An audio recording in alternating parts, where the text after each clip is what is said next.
ஸ்பெண்டிங்கை cut பண்ணலாமா, சேவிங்ஸை cut பண்ணலாமான்றது தான் எல்லா ஃபேமிலிஸ்க்கும் இருக்கக்கூடிய சேலஞ்சு. இது திரும்பி நார்மல்சிக்கு வந்துடும், ஆயில் ப்ரைஸ் குறைஞ்சிடலாம். இந்த அசாதாரண நிலைமை குறைஞ்செடுத்துனா ஃபஸ்ட்டு எங்கே கேர்ஃபுல்லாக இருக்கணும்னாக்கா லோன்ஸ் அவாய்ட் பண்ண முடியுமா? 5-6 மாதம் தானே இந்த பிரச்சனை, எப்படி சால்வ் ஆகிடும், ஸோ நான் கடன் வாங்கி மேனேஜ் பண்ணிக்கிறேன், அதுதான் ஆபத்து. அதுக்கு பதிலாக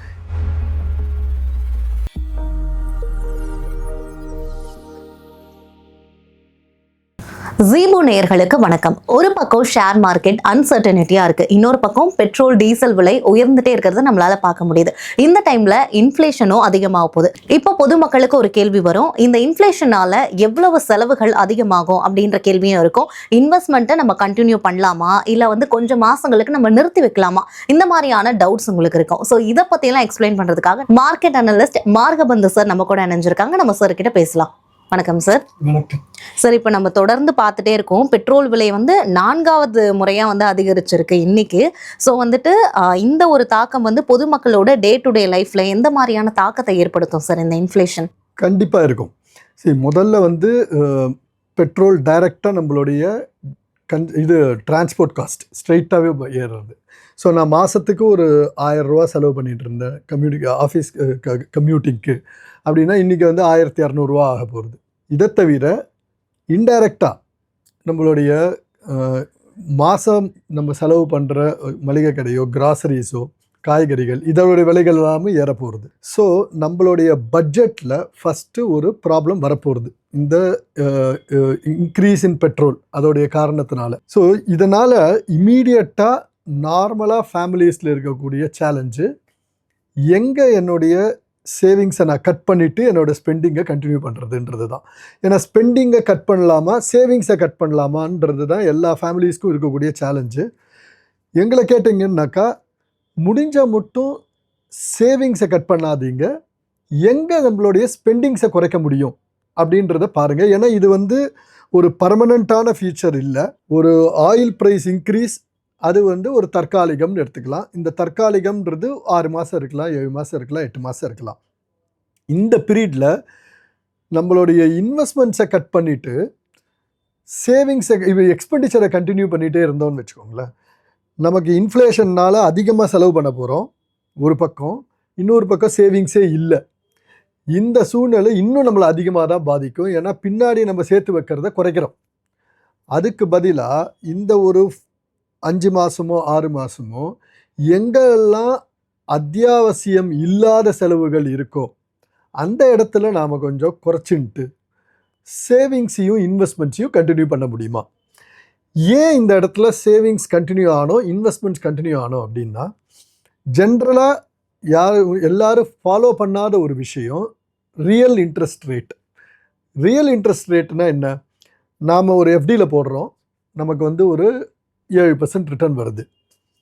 இன்ஃப்ளேஷன் 4% இருந்தது, அப்போ நமக்கு ரிட்டர்ன் எவ்வளோ கிடைக்குது? 3%. இதுதான் ரியல் ரிட்டர்ன்னு பேர். இன்ஃப்ளேஷன் நம்மளுடைய இன்வெஸ்ட்மெண்ட்டில் வர ரிட்டர்ன் மைனஸ் இன்ஃப்ளேஷன், இந்த டிஃபரன்ஷியல் தான் ரியல் ரிட்டர்ன். இதுதான் நம்ம வெல்த் கிரியேஷனுக்கு ஹெல்ப் பண்ண போகிறது. இப்போ நீங்கள் எஸ்ஐபியோ ஏதோ ஒன்று பண்ணிட்டு இருக்கீங்க, இந்த ரியல் ரிட்டர்னோட டிஃபரன்ஸ் 4% இருக்குதுன்னு வச்சுக்கோங்க. அதுதான் நம்மளுக்கு வெல்த் கிரியேட் பண்ணுறது. இப்போ இன்ஃப்ளேஷன் 1% ஏறிடுது, அப்போது என்னுடைய எஃப்டி ரிட்டர்ன் 7%, இது வரைக்கும் இன்ஃப்ளேஷன் 4 இருந்தது, இப்போ 5 ஆகிடுது. அப்போ ரியல் ரிட்டர்ன் 2 குறைஞ்சிடுறது. 3% ரியல் ரிட்டர்ன் இருந்த இடத்துல 2% ஆகிடுது. இதோட எஃபெக்ட்டு நம்மளுடைய வெல்த் காம்பவுண்டிங் குறைய போகிறது. இதை அவாய்ட் பண்ண முடியுமா? அப்போ எங்கே நான் இதை எப்படி அவாய்ட் பண்ணுறது? என்னுடைய எக்ஸ்பெண்டிச்சரில் எது டிஸ்க்ரிஷ்னரி எது நான் டிஸ்க்ரிஷ்னரின்னு பார்த்துட்டு அதில் டிஸ்க்ரிஷ்னரி ஸ்பெண்டிங் அந்த இடத்துல நான் ஏதாவது குறைச்சிக்கலாமா? ஒரு டெம்பரரியாக. நான் டிஸ்க்ரிஷ்னரி என்னால் குறைக்க முடியாது, என்னுடைய அத்தியாவசியம் அதில் நான் கை வைக்க முடியாது. என்னுடைய ஸ்கூல் ஃபீஸை நான் கை வைக்க முடியாது, இல்லைனாக்கா கிராசரிஸ் வீட்டுக்கு வாங்குறத கை வைக்க முடியாது, இபி பில்லை கை வைக்க முடியாது. ஸோ இந்த இடத்துல நான் செலவு பண்ணி தான் ஆகணும். வேறஸ் நான் ஒரு மாதத்துக்கு நான் 3 தடவை சினிமா போகிறேன், நான் அதை கட் பண்ண முடியுமா? என்னுடைய ட்ராவல், அத்தியாவசியம் இல்லாத ட்ராவலை கட் பண்ண முடியுமா? எங்கே என்னுடைய எக்ஸ்பெண்டிச்சரை ட்வீக் பண்ண முடியுமோ அங்கே ட்வீக் பண்ணிட்டு என்னுடைய சேவிங்ஸை இந்த நேரத்தில் இன்வெஸ்ட்மெண்ட்டை கண்டினியூ பண்ணாக்கா இந்த ரியல் இன்ட்ரெஸ்ட் ரேட்லேருந்து வரக்கூடிய பாதிப்புலேருந்து தப்பிக்க முடியுமான்னு பார்க்கணும். ஸோ 2 விஷயம். ஒன்று, ரியல் ரிட்டர்ன் எனக்கு அதே இருக்கணும், இல்லை கொஞ்சம் அதிகமாகணும். அதுக்கு என்ன தேவை? எங்கே கொஞ்சம் ரிஸ்கி அசட்ஸ் இருக்கோ அங்கே கொஞ்சம் நான் இன்வெஸ்ட்மெண்ட் பண்ணிக்க வேண்டிய அத்தியாவசியம் ஏற்படுது. ஏன்னா எஃப்டியில் பண்ணாக்கா எனக்கு லாஸ் ஆகுது. ஏன்னா இன்ஃப்ளேஷன் அதிகமாச்சுனாக்கா டிஃபரன்ஷியல் ரியல் ரிட்டர்ன் கம்மியாகுது. இந்த மாதிரி சமயத்தில் தான் ஸ்டாக் மார்க்கெட் மாதிரியோ இல்லை மியூச்சுவல் ஃபண்ட்ஸ் மாதிரியோ ஏரியாவில் ஒரு அலோகேஷன் நான் போட்டுண்டாக்க என்னோட ரியல் ரிட்டர்னை நான் கொஞ்சம் அதிகமாக்கிக்க முடியும். இதில் ஆடட் அட்வான்டேஜ் நீங்கள் சொன்ன மாதிரி ஸ்டாக் மார்க்கெட் இறங்குறது. அப்போ அது இன்னொரு அட்வான்டேஜ் எனக்கு. லோயர் ப்ரைஸில் நான் வாங்கிக்கிறேன். ஸோ இங்கேருந்து நான் ஒரு 2 வருஷத்துக்கு எனக்கு ரிட்டர்ன் கொஞ்சம் பெட்டராக வரத்துக்கு சான்ஸ் இருக்குது. இந்த மாதிரி ஹையர் இன்ஃப்ளேஷன் இருக்கும்போது ஸ்டாக் மார்க்கெட்டு கீழே வரும்போது இந்த காம்பினேஷன் ஒரு அட்வான்டேஜ் ஆகுது.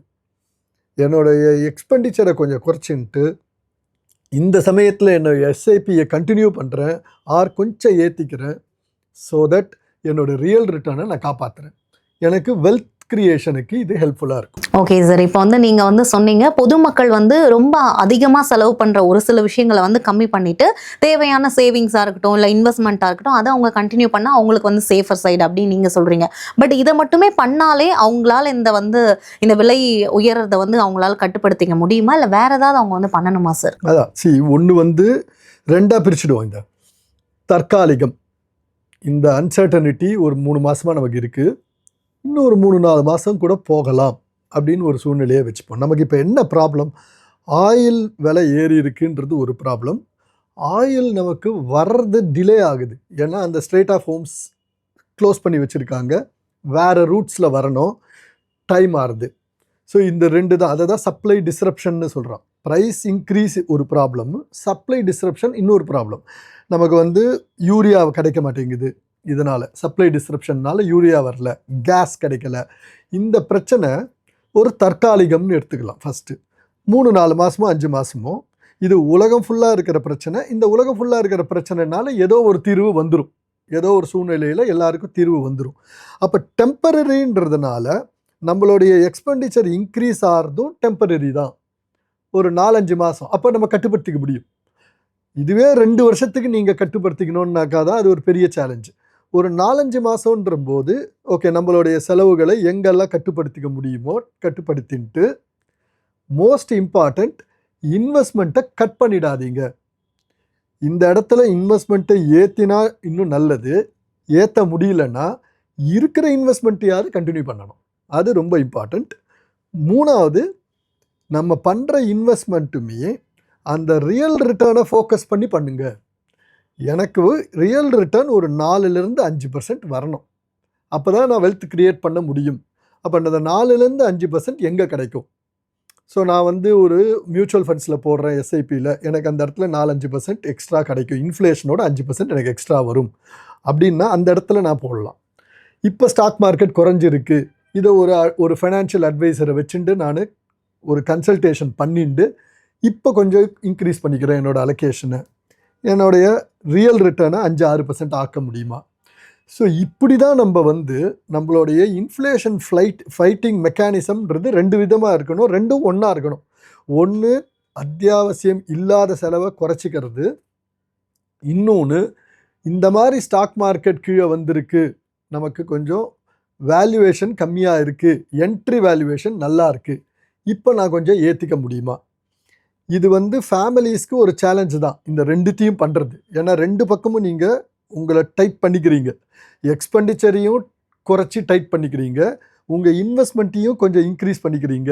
இது எல்லாரும் ஈஸியாக பண்ணிட முடியும்னு சொல்ல முடியாது. அட்வைஸ் பண்ணுறது ஈஸி, பட் பண்ணிட முடியுமான்னாக்கா பண்ணால் ஃப்யூச்சர் நல்லாயிருக்கும். ஏன்னா வெல்த் எஃபெக்ட் வரும். ஸோ இது ஒரு 6 மாதத்துக்கு இந்த பல்ல கடிச்சிக்கிறாங்க, செலவையும் குறைச்சிக்கிறாங்க, இன்வெஸ்ட்மெண்ட்டையும் இன்க்ரீஸ் பண்ணிக்கிறாங்கன்னா அதோட பலன் 2 வருஷம் கழிச்சு இன்னும் பெட்டராக இருக்கும். ஸோ இந்த 2த்தையும் ஒன்றா பண்ணுங்க. ஓகே, இப்போ அவங்க ஃபேஸ் பண்ணுற அந்த கஷ்டம் கொஞ்ச நாளைக்கு தான்.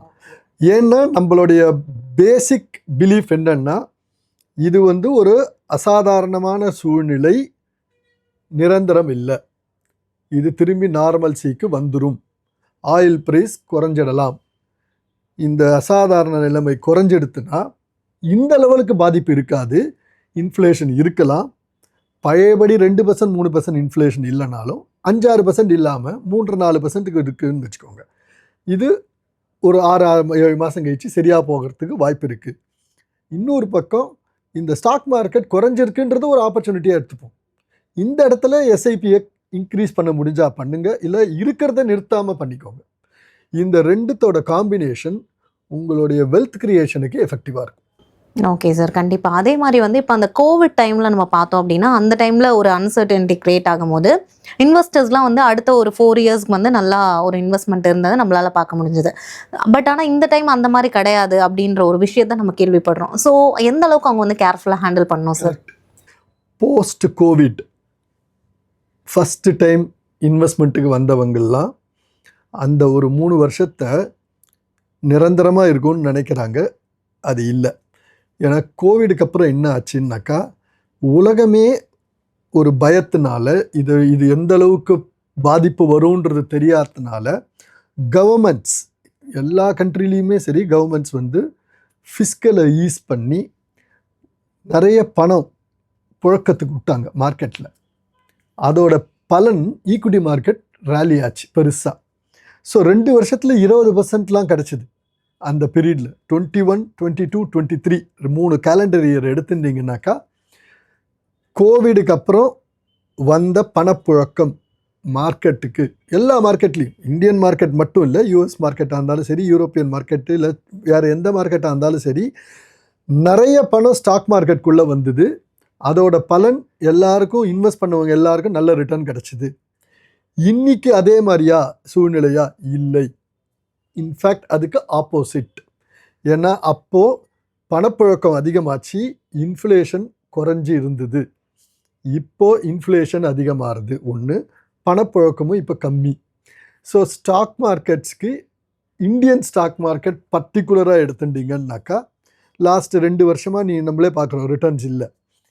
ஏன் ரிட்டர்ன்ஸ் இல்லைன்னா, ஒன்று வேல்யூவேஷன் அதிகமாக இருந்தது, அங்கேருந்து கொஞ்சம் கொஞ்சமாக குறைஞ்சி வந்து ஓரளவுக்கு ஃபேர் வேல்யூவுக்கு வந்துட்டுருக்கு. லிக்விடிட்டி இப்போ இந்தியாவில் இல்லை, வேற எங்கேயோ போகிறது. ஸோ இது ஒரு ஆப்பர்ச்சுனிட்டியாக தான் எடுத்துக்கணும். கோவிட் மாதிரி ரிட்டர்ன்ஸ் வரும்னு எதிர்பார்க்கக்கூடாது. அதே சமயத்தில் நம்ம முதல்ல பேசின மாதிரி நம்ம ஃபோக்கஸை ரியல் ரிட்டர்ன் எனக்கு எவ்வளோ இருக்கணும், இந்த இடத்துல கொண்டு போய் நம்மளுடைய கோலை ஃபிக்ஸ் பண்ணிட்டோம்னா 4-5% ரியல் ரிட்டர்ன் எனக்கு வேண்டும். அப்போ இன்ஃப்ளேஷன் 5% இருந்தாக்கா எனக்கு 10%ஆவது ரிட்டர்ன் வேணும். 10-12% எதிர்பார்க்குறவங்களுக்கு அடுத்த 2 வருஷம் வாய்ப்பு கொடுக்கலாம் மார்க்கெட்.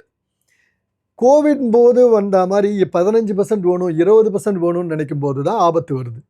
கண்டிப்பாக வருமா வராதான்னு தெரியாது, அசலுக்கே பிரச்சனை வரலாம். வேறஸ் நான் 10-12% நான் ஏர்ன் பண்ணணும், சிஸ்டமேட்டிக்காக நான் இன்வெஸ்ட் பண்ணுறேன் அப்படின்னா இந்த சூழ்நிலை ஒரு நல்ல வாய்ப்பு. கோவிடுக்கு அப்புறம் நடந்தது ஒரு ரெஃபரன்ஸாக எடுத்துக்காமல், என்னுடைய ரியல் இன்ட்ரெஸ்ட்டு, ரியல் ரிட்டர்ன்ஸ் எனக்கு நல்லா வரணும், அதனால் எனக்கு வெல்த் கிரியேட் ஆகணும், நான் லாங் டேர்ம்லேயே தான் இருக்க போகிறேன்றவங்களுக்கு இது நல்ல வாய்ப்பு. ஓகே சார், இப்போ வந்து இந்த விலைவாசி உயர்வு நடக்கும் போது வந்து ரொம்ப அதில் வந்து அஃபெக்ட் ஆகிறது யார் அப்படின்னு நம்ம பார்த்தோம்னா வந்து மிடில் கிளாஸ் ஃபேமிலி தான் சார். அவங்களுக்கு வந்து செலவு வந்து ஒரு பக்கம் அதிகமாயிட்டே போகுது, ஆனால் வந்து விலைவாசியும் உயர்ந்துட்டே போயிட்டு இருக்கு.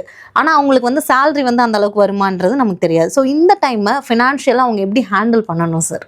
Very important. அதாவது இந்தியன் ஹவுஸ் ஹோல்டுக்கு லாஸ்ட் 10 இயர்ஸில் பார்த்தீங்கன்னாக்கா ஹவுஸ் ஹோல்டு எக்ஸ்பென்சஸ் வந்து டபுள் ஆயிருக்கு. 2015 ஒரு ஃபேமிலிக்கு 20,000 ரூபா செலவாகுதுன்னா, அந்த சேம் லைஃப் ஸ்டைல் 2015 என்ன லைஃப் ஸ்டைல் வாழ்ந்தாங்களோ அதுக்கு என்ன செலவு பண்ணாங்களோ அந்த 20,000 இன்றைக்கி அதே 40,000 ரூபா. 10 வருஷத்தில் டபுள் ஆயிருக்கு. அப்படின்னா என்ன அர்த்தம்னா, கிட்டத்தட்ட இன்ஃப்ளேஷன் 7%. நம்ம ஹெட்லைன் இன்ஃப்ளேஷன் 3.5%, 4% இதெல்லாம் காட்டும், அது வேறு. பட் ஆக்சுவலாக ஒரு ஃபேமிலி நித்தம் என்ன பாதிப்பில் இருக்காங்கன்னு பார்த்தீங்கன்னா 7% இன்ஃப்ளேஷனில் பாதிப்பில் இருக்காங்க. இந்த 7% இன்ஃப்ளேஷன் எதனால் வருதுன்னா நம்மளுடைய அத்தியாவசியம் and life style expenditure, discretionary நான் டிஸ்கிரிஷனரி அதே தான். இந்த அத்தியாவசிய செலவுன்றது இன்ஃப்ளேஷன் பணவீக்கம்ன்றது அதில் 4% மேலே இருக்காது. வேறஸ் இந்த லைஃப் ஸ்டைல் எக்ஸ்பெண்டிச்சர்னு இருக்குது பார்த்தீங்களா, இதில் வர இன்ஃப்ளேஷன் 10% கூட இருக்கலாம். இந்த லைஃப் ஸ்டைல் எக்ஸ்பெண்டிச்சர் அப்படின்றது என்னதுன்னு பெருசாக பார்த்தீங்கன்னாக்கா, நம்ம வீட்டுக்குள்ள சில விஷயங்கள்லாம் இப்போ உள்ளே வந்திருக்கு. லாஸ்ட் 5 வருஷத்தில் ஃபுட் டெலிவரி புதுசாக வந்திருக்கு. இது ஒரு 5 வருஷமாக தான் இது பிக்கப் ஆகிருக்கு. கிட்டத்தட்ட பார்த்தீங்கன்னாக்கா ஒரு வீட்டுக்கு சராசரியாக வாரத்துக்கு 2 நாள் 3 நாள் ஃபுட் டெலிவரி வருது. தென் நம்ம வந்து டூர்ஸ் அண்ட் ட்ராவல்ஸ், லோன் எடுத்து ட்ராவல் பண்ணுறேன், ஃபேமிலியோடு நான் வெளிநாடு போகிறேன், இதுக்கு நான் இஎம்ஐயில் பே பண்ணுறேன், புதுசாக வந்திருக்குது. இதெல்லாம் life style challenges. Netflix, Amazon இந்த மாதிரி செலவு வீட்டுக்கு. இப்போது புதுசாக வந்து ஏஐக்குன்னே சில பேர் சப்ஸ்கிரைப் பண்ணி வாங்க ஆரம்பிச்சிருக்கா. தென் வெல்னஸ் அண்ட் ஃபிட்னஸ், இதுக்கு பீப்புள் நிறைய செலவு பண்ணுறாங்க. இப்போ அதுக்கு வந்து ஜிம்மில் பணம் கட்டி போகிறதா இருக்கட்டும், இல்லைனாக்கா கன்சல்டிங் பண்ணிவிட்டு வெல்னஸ்க்கு ஒரு கன்சல்டேஷனோ இல்லை ஃபிட்னஸ்க்கு கன்சல்டேஷன் பே பண்ணி பண்ணுறா. இந்த மாதிரி லைஃப் ஸ்டைல் எக்ஸ்பெண்டிச்சர்ன்றது இந்த லாஸ்ட் 5 வருஷத்தில் புதுசாக இந்தியாவுக்குள்ளே, இந்தியன் ஃபேமிலிஸ்க்குள்ளே வந்திருக்கு. இதில் எங்கே நீங்கள் ட்வீக் பண்ண முடியுமோ ட்வீக் பண்ணி குறைச்சிட்டிங்கன்னா இந்த நேரத்தில் அது ரொம்ப ஹெல்ப்ஃபுல்லாக இருக்கும். எஸ்பெஷலி இஎம்ஐ ஆர் லோன் எடுத்து என்னுடைய லைஃப் ஸ்டைலை நான் இன்க்ரீஸ் பண்ணிக்க ட்ரை பண்ணுறது. நீங்களே பாருங்களேன், ஒரு 10 வருஷத்துக்கு முன்னாடி ஆல்டோ, சாண்ட்ரோ மாதிரி கார் நிறைய சுற்றின்னு இருந்தது. அதெல்லாம் அன்றைக்கி 4 லட்சம் 5 லட்சத்துக்குள்ளே முடிஞ்சு போயிடும். இன்றைக்கி பார்த்தீங்கன்னா அதெல்லாம் காணும். இன்றைக்கி மினிமமே பாலினோ இல்லைனாக்கா கிரேட்டா இந்த மாதிரி கார் தான் நிறைய போயின்னு இருக்கு.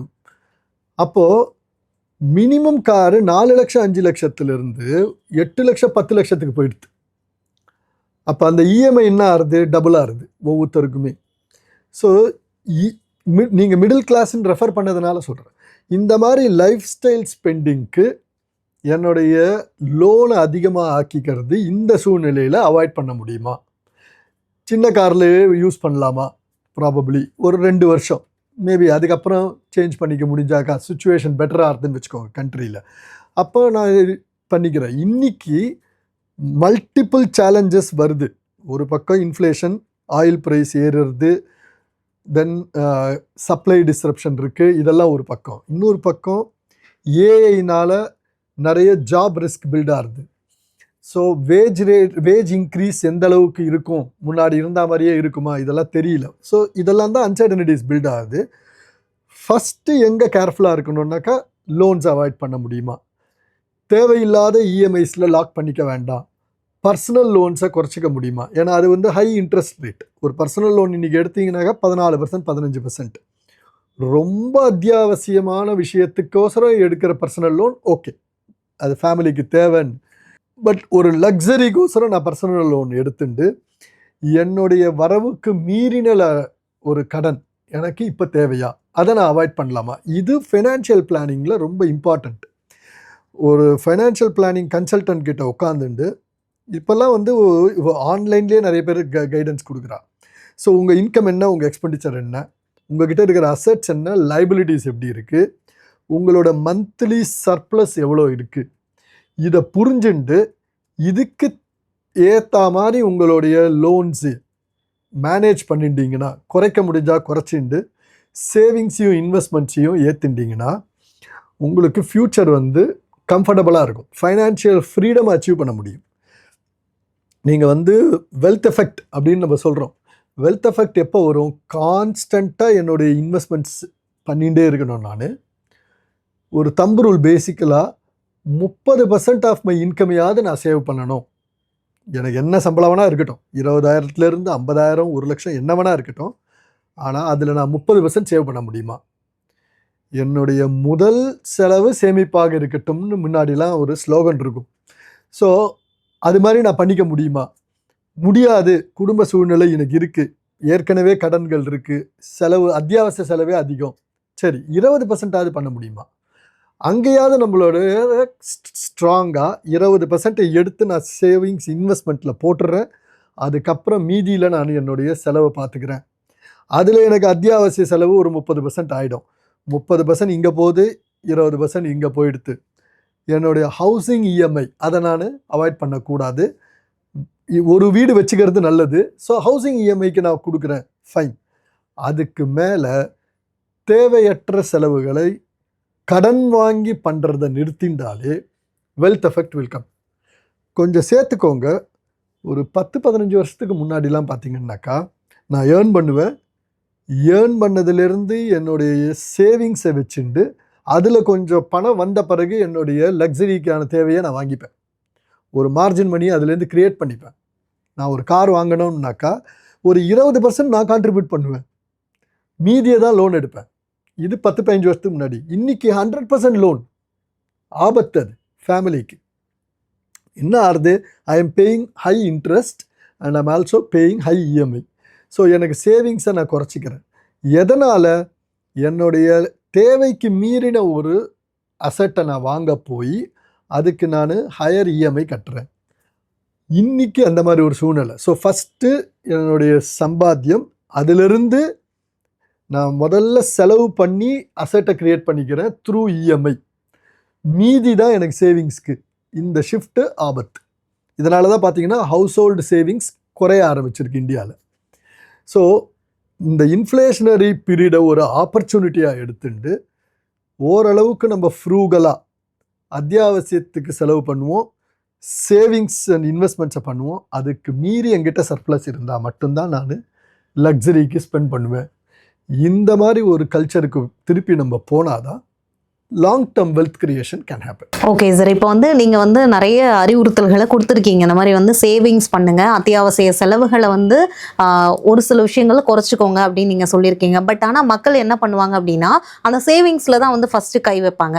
அதுதான் ஃபஸ்ட்டு ஸ்டாப் பண்ணுவாங்க. ஏன்னா இஎம்ஐ அவங்க கண்டிப்பாக கட்டியே ஆகணும். பட் சேவிங்ஸை அவங்களால ஒன்றும் பண்ண தேவையில்லை, யாரும் கேட்க மாட்டாங்க. ஸோ அதுதான் கட் பண்ணுவாங்க. ஸோ அதுக்கு நீங்கள் என்ன அட்வைஸ் கொடுக்க ஆசைப்படுறீங்க சார்? இல்லை, நியாயமான விஷயம் தான். அதாவது அத்தியாவசியத்தை குறைக்க முடியாது, அது தேவை. லக்ஸரியில் தான் கை வைக்க சொல்கிறோம், ஒன்று. ரெண்டாவது, என்னுடைய மொத்த சேவிங்ஸையும் கட் பண்ணுறேன்றதை வேணான்னு சொல்கிறேன். கொஞ்சம் குறைச்சிக்கிறதுல தப்பில்லை. நான் மாதம் 5000 ரூபா போட்டுட்டு இருந்தேன் எஸ்ஐபி, நான் அதை 0 ஆக்கினா தான் பிரச்சனை. பிகாஸ் என்னோடய சேவிங்ஸை மொத்தமாக நிறுத்துறேன். 5000 நான் 4000 ஆக்குறேன், ஓகே, ஒரு 3-4 மாதம் குறைச்சிக்கிறேன், திருப்பி ஏற்றிக்கிறேன். இந்த டிசிப்ளின் இருக்கிறவங்களுக்கு இது ஓகே. எல்லாருக்கும் இந்த டிசிப்ளின் இருக்குமான்னு நமக்கு தெரியாது. அப்போ சத்திக்கு அந்த ப்ரெஷரை நான் ஹேண்டில் பண்ணிக்கிறேன் அப்படின்றதுனால அவங்க மொத்தத்தையும் நிறுத்துகிறாங்க. அதை அவாய்ட் பண்ண வேண்டியது ரொம்ப அத்தியாவசியம். ஒரு ஃபைனான்ஷியல் பிளானர்கிட்ட உட்கார்ந்தாக்கா இந்த சமயத்தில் எங்கே கட் பண்ணலான்ற அட்வைசரி கிடைக்கும். என்னுடைய அத்தியாவசிய செலவு எது, என்னுடைய லக்ஸரி செலவு எது, அதில் நான் எதை நான் கட் பண்ணிக்க முடியும். எப்பயுமே ஒரு அசாதாரண சூழ்நிலை இருக்குது பார்த்தீங்களா, இதை கொஞ்சம் நிறைய நாள் இருக்க போகிறதுன்னு ஒரு அசம்ஷன் எடுத்துட்டிங்கன்னு வச்சுக்கோங்க. அப்போது அந்த பயத்துலேயே நம்ம கொஞ்சம் செலவை குறைப்போம். இது ஷார்ட் டேர்ம் தானே, மேனேஜ் பண்ணிக்கலாம், இன்னும் கொஞ்சம் கடன் வாங்கிக்கிறேன், 5-6 மாதம் தானே இந்த பிரச்சனை, எப்படி சால்வ் ஆகிடும், ஸோ நான் கடன் வாங்கி மேனேஜ் பண்ணிக்கிறேன். அதுதான் ஆபத்து.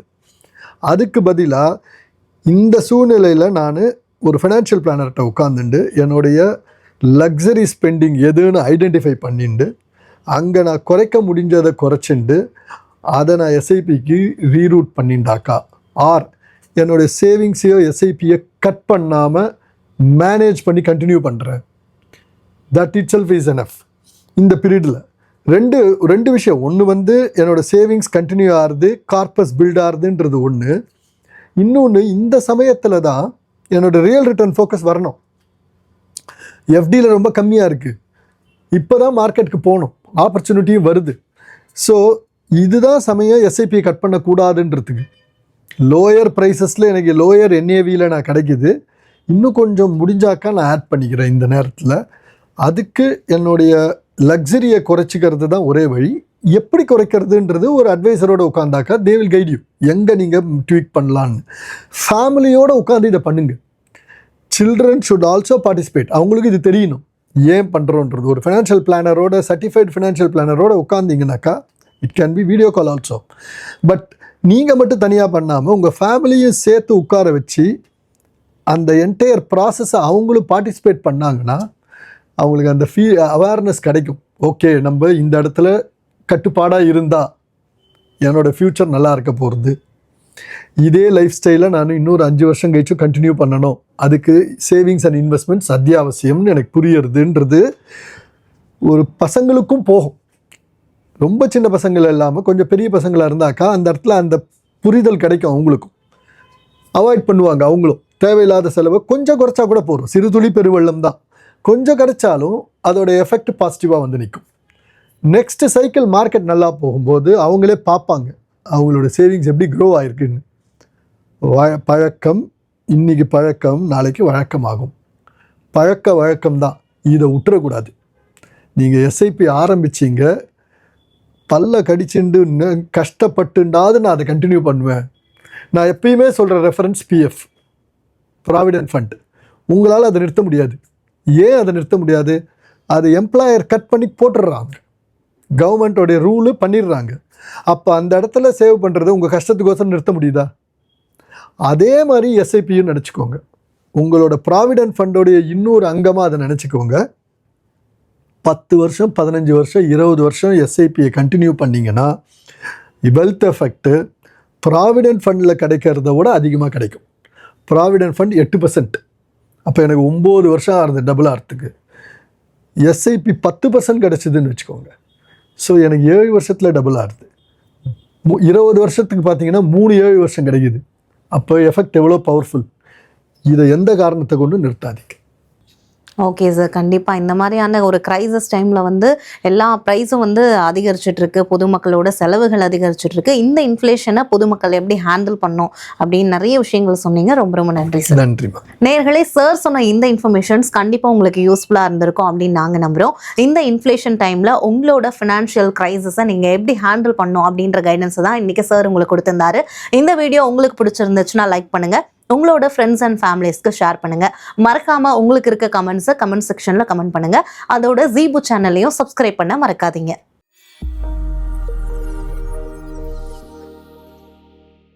Investment in security markets are subject to market risk. Read all the related documents carefully before investing.